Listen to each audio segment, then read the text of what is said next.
आज का ये एपिसोड शुरू करने से पहले एक छोटी सी बात। क्या आप भी अपना पॉडकास्ट बनाने की सोच रहे हैं? तो एंकर ट्राई कीजिए।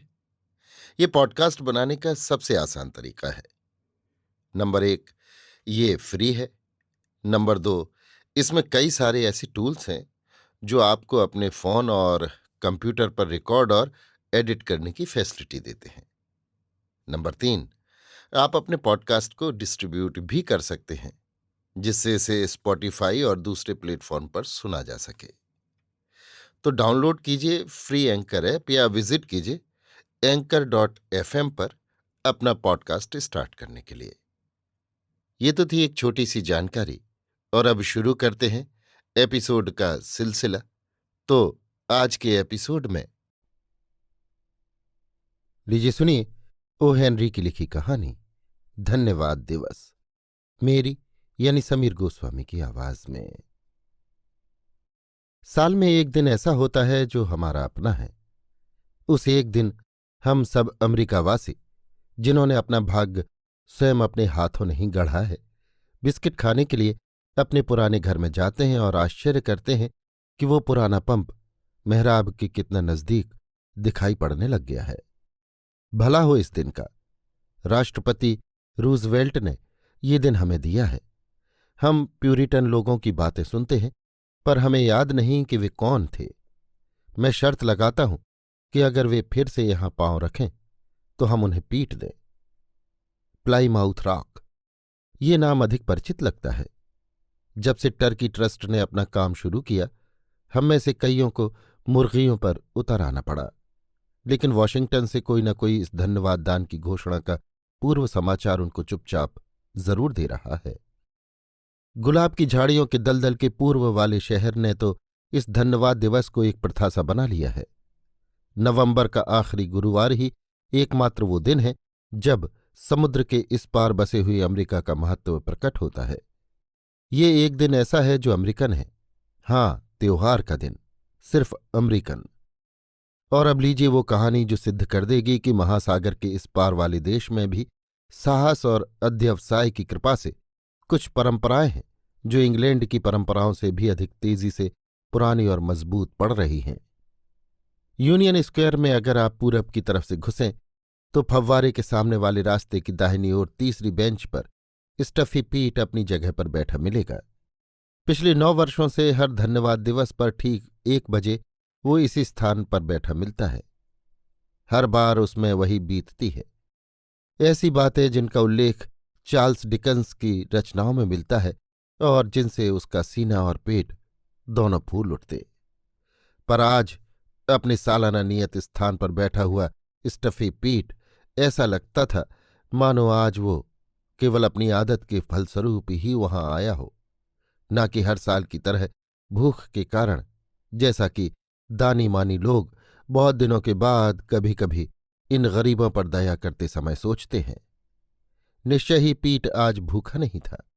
वो एक दावत में से इतना खाकर आया था कि उसमें सिर्फ सांस लेने और चलने फिरने की शक्ति ही शेष रह गई थी। उसकी छोटी छोटी 2 आंखें ऐसी दिखाई देती थी मानो मांस के रसे से सने सिरमिट के फूले हुए चेहरे पर 2 बेर ऊपर से चिपका दिए गए हों। उसका सांस रुक रुक कर बज उठता था। उसकी हिचकी के नीचे गले के पास लटकने वाले मांस के कारण ऊंचे उठाए हुए कोट के कॉलर की शोभा घट गई थी। ममतामयी समाज सेविकाओं द्वारा 1 हफ्ते पहले उसके कोट के ऊपर जो बटन लगाए गए थे वे भुट्टों की तरह उछलकर उसके चारों ओर जमीन पर बिखरे पड़े थे। उसके कपड़े फटे हुए थे और उसके कमीज के आगे का भाग पसलियों तक खुला था, लेकिन बर्फ के कण लिए हुए नवंबर की ठंडी हवा भी उसके लिए सुखद शीतलता ला रही थी, क्योंकि उसका पेट दावत से गले तक भरा हुआ था। और खाने की भी कोई हद होती है। आरंभ में ऑयस्टर और अंत में पुडिंग के बीच उसे तो ऐसा मालूम दिया था मानो दुनिया भर के आलू और तीतर और मुर्गियां, कचौड़ियां और आइसक्रीम उसी के पेट में समा गए हों। इस समय तो वो गले तक भरा दुनिया को तुच्छ मान रहा था। पेट में पड़ जाने पर दूर की सूझती भी है। दावत अप्रत्याशित रूप से ही मिल गई थी। वो 5वीं सड़क के मोड़ से एक लाल ईंटों के मकान के सामने से जा रहा था, जिसमें परंपरा की भक्त दो वृद्धाएं रहती थीं। उनकी नज़र में न्यूयॉर्क की कोई हस्ती नहीं थी। वे तो ऐसा मानती थी कि धन्यवाद दिवस की उत्पत्ति ही केवल वॉशिंगटन चौक के निवासियों के लिए हुई है। उनकी परंपरागत आदतों में से एक ये भी थी कि मकान के पिछवाड़े के दरवाजे पर एक नौकर को ये सूचना देकर बिठा दिया जाता कि दोपहर के 12 बजे बाद जो भी कोई भूखा व्यक्ति वहां से गुजरे उसे अंदर ले आया जाए। उसके बाद उसे भरपेट भोजन कराया जाता। स्टफी पीट पार्क में जाते समय आज संयोग से इसी रास्ते पर निकला और नौकर ने उसे पकड़कर उस मकान की पुरानी प्रथा का पालन किया। पार्क में पहुंचकर स्टफी पीट कोई 10 मिनट तक तो सामने देखता रहा, परंतु फिर उसे नजर फेरने की इच्छा हुई। बड़े कष्ट से बाईं ओर सिर घुमाया। भय से उसकी आंखें फैल गईं और उसका दम घुटने लगा। उसके पांव मानो मन भर के होकर लड़खड़ाने लगे, क्योंकि चौथी सड़क से एक वृद्ध महाशय सीधे उसी की बेंच की ओर आ रहे थे। पिछले 9 वर्ष से हर धन्यवाद दिवस पर इन वृद्ध महाशय ने पीठ को इसी बेंच पर पड़ा पाया था। वृद्ध इस घटना की परंपरा निर्माण करना चाहते थे, इसीलिए पिछले 9 वर्षों से आज के दिन स्टफी पीट को किसी शानदार होटल में ले जाकर बढ़िया खाना खिलाया करते थे।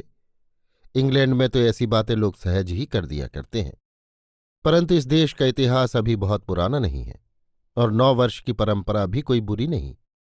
ये वृद्ध महाशय एक पक्के अमेरिकन थे, कट्टर देशभक्त, और इस देश में परंपराओं का निर्माण करने वालों का अपने आप को अगुआ मानते थे।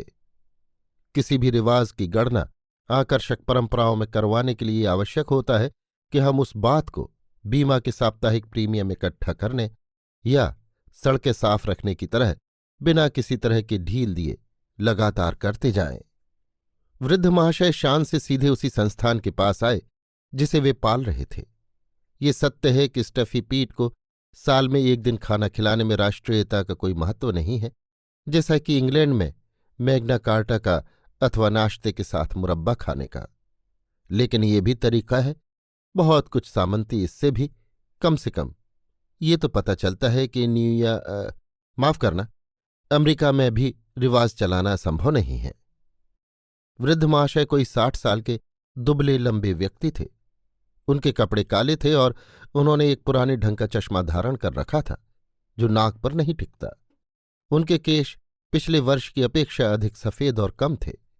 वे अपनी लंबी और गंठीली छड़ी का अधिक उपयोग करने लगे थे, जिसका हत्था मुड़ा हुआ था। इस माने हुए शुभचिंतक को देखते ही स्टफी को रोमांच हो आया और वो आवारा कुत्ते को देखकर कांपने वाले किसी मोटे ताजे पालतू पिल्ले की तरह घिघियाने लगा। वैसे तो वो भाग भी जाता, परंतु आज तो किसी भीम की शक्ति भी उसे इस बेंच से हिला नहीं सकती थी। उन बुढ़ियाओं के भोजन ने अपना असर जमा लिया था। वृद्ध महाशय बोले, नमस्कार। मुझे इस बात की खुशी है कि साल भर की सर्दी गर्मी के बावजूद भी तुम इस सुंदर संसार में विचरने को बचे हुए हो। आज का दिन इसी बात के लिए प्रकृति को धन्यवाद देने के लिए बनाया गया है।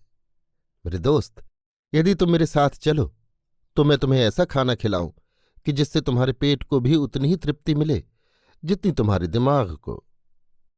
पिछले 9 वर्ष से आज के दिन वृद्ध महाशय इन्हीं शब्दों को दोहराते थे। अब तो ये शब्द भी उस परंपरा का अंग बन गए थे। आज से पहले ये शब्द स्टफी के कानों को संगीत जैसे मधुर लगते थे, परंतु आज वृद्ध महाशय के चेहरे की ओर देखते समय उसकी आंखें पीड़ा की आशंका से भर उठीं। उसके पसीने से भरे ललाट पर पड़ने वाले तुषार बिंदु गर्म तवे पर पड़ी पानी की बूंद की भांति जलने लगे। दूसरी ओर वृद्ध महाशय सर्दी से कांप रहे थे। ठंडी हवा से अपनी रक्षा करने के लिए उन्होंने अपनी पीठ फेर ली। स्टफी को हमेशा आश्चर्य होता था कि वृद्ध महाशय अपने परंपरागत शब्दों को कुछ खिन्नता से क्यों बोलते हैं। उसे ये मालूम नहीं था कि उनके मन में उत्तराधिकारी पुत्र की इच्छा कितनी बलवती थी। वे ये चाहते थे कि उनके बाद उनका कोई शक्तिशाली वारिस गर्व से खड़ा होकर स्टफी के किसी वंशज से कह सके, मेरे स्वर्गवासी पिता की याद में। परंपरा का पूर्ण निर्वाह तो तभी हो सकता था, परंतु इन वृद्ध महाशय के कोई रिश्तेदार नहीं था। बाग के पूर्वी ओर की तंग गलियों के टूटे फूटे मकानों में एक कमरा किराए पर लेकर वे रहते थे। सर्दियों में किसी छोटे मोटे जहाज के कद की अपनी बाड़ी में वे बागवानी करते। वसंत में वे घूमते फिरते और गर्मियों में न्यू जर्सी की पहाड़ियों में स्थित छोटे से देहाती मकान में जा रहते। इन दिनों बैत की आराम कुर्सी पर बैठे हुए वे तितलियों की चर्चा करते रहते और किसी दिन दुनिया की सबसे अजीब तितली पकड़ने की धुन में समय बिता देते। पतझड़ का आगमन होते ही वे स्टफी को भोजन कराते। उनका यही वार्षिक कार्यक्रम था। उनकी ओर कोई आधे मिनट तक देखता हुआ स्टफी पीट अपनी दयनीय दशा पर सिहर उठा। वृद्ध की आंखें दान की आभा से चमक रही थीं। हर वर्ष उनके चेहरे पर झुर्रियों की संख्या तो कुछ बढ़ जाती थी, परंतु उनकी काली नेकटाई हमेशा की तरह भड़कीली, उनके कपड़े उतने ही साफ सुथरे और सुंदर, और उनकी मूछें हमेशा की तरह रौबदार ढंग से ऐंठी हुई दिखाई देती थीं। स्टफी के मुंह से उबलते हुए मटर के दानों की सी फुसफुसाहट सुनाई दी। उसके बोलने का यही ढंग था, और चूंकि वृद्ध महाशय इसी तरह की आवाज आज से पहले 9 बार सुन चुके थे, उन्होंने इसे स्टफी की स्वीकृति माना। धन्यवाद महाशय, मैं आपके साथ चलूंगा। आपने बड़ी कृपा की। मैं बहुत भूखा हूं साहब। अतिभक्षण की बेहोशी के बावजूद भी स्टफी के दिमाग में ये विश्वास तो पैदा हो चुका था कि वो एक परंपरा के निर्माण में सहायता दे रहा है। आज के दिन भूख लगना या न लगना उसके हाथ की बात नहीं, ये तो उस पवित्र प्रथा का एक आवश्यक अंग था। कानून की पाबंदी चाहे न हो, इस परंपरा के जनक उन वृद्ध महाशय के प्रति उसका ये कर्तव्य था। माना कि अमेरिका एक स्वतंत्र देश है, परंतु ऐसे महान आदर्शों की स्थापना के लिए किसी न किसी को होली का नारियल तो बनना ही चाहिए। दुनिया के सब महारथियों के भाग्य में फौलाद या सोना ही नहीं आते। हमारे चरित्र नायक के हथियार भी मुलम्मा किए हुए लोहे और टीन के थे। वृद्ध महाशय अपने वार्षिक मेहमान को दक्षिणी हिस्से के उसी होटल के उसी टेबल पर ले गए जहां ये दावत हमेशा होती आई थी। लोगों ने उन्हें पहचान लिया। वेटर बोला, हर धन्यवाद दिवस पर इस देहाती पेटू को भोजन कराने वाले बुढ़ऊ आ पहुंचे हैं। भविष्य की परंपरा के आधारशिला रूप पीठ को देख देखकर वृद्ध महाशय खुशी से फूले नहीं समा रहे थे। वेटरों ने टेबल पर बढ़िया खाने के ढेर लगा दिए, जिन्हें देखकर स्टफी घबरा उठा। उसकी इस घबराहट को किसी भूखे व्यक्ति की आतुरता माना गया। छुरी कांटा लेकर उसने अपनी ख्याति के वृक्ष का बीजारोपण किया। आज तक दुश्मन के व्यूह में कोई योद्धा इतनी बहादुरी से नहीं घुसा होगा। मुर्गी, चाप, सूप, भाजी, कचौरी जैसे ही परोसी जाती, सफाचट हो जाती। होटल में पांव रखते समय उसका पेट गले तक भरा हुआ था और भोजन की सुगंध मात्र से उसकी शान खतरे में पड़ी हुई दिखाई दी थी, परंतु वो अंत तक किसी सच्चे महारथी की तरह लड़ता रहा। वृद्ध के चेहरे पर उदारताजनक सुख की आभा झलक रही थी, ऐसी चमक जो शायद उनके बाग में उगे हुए फूलों को देखकर या दुनिया की सबसे अजीब तितली को पाकर भी न आती। स्टफी उनकी इस खुशी को मुरझाते हुए नहीं देख सकता था। कोई 1 घंटे बाद मैदान सर करके स्टफी सहारा लेकर बैठ गया। बॉयलर से छूटी हुई भाप की सी आवाज में वो बोला, शुक्रिया साहब, भरपेट भोजन कराने के लिए बहुत बहुत धन्यवाद। पथराई हुई आंखें और लड़खड़ाते हुए कदमों से उठकर वो चौके की तरफ जाने लगा।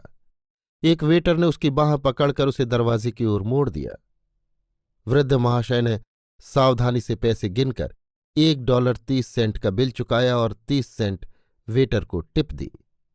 हर वर्ष की तरह होटल के दरवाजे के बाहर वे बिछड़े। वृद्ध महाशय दक्षिण की ओर चले और स्टफी उत्तर की ओर।